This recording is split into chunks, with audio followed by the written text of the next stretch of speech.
азыр кандай билбейм. Илгери биз ишке эрте кирдик да. Şu баскандан баштап эле балким талаада чоңойдук.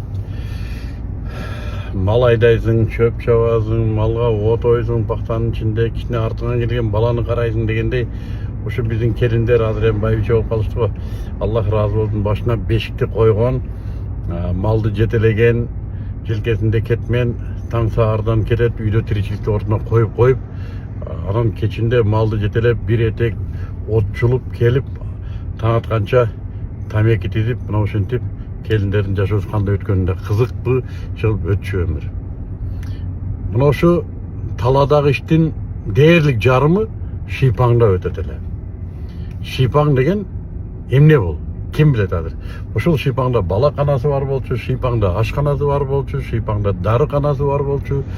Мына ушул жерде биздин ушу балалык өткөн шыйпаң азыр эми башкача болуп калыптыр. Ким айтат шыйпаң деген эмне? Комментарийге жазыңыздар.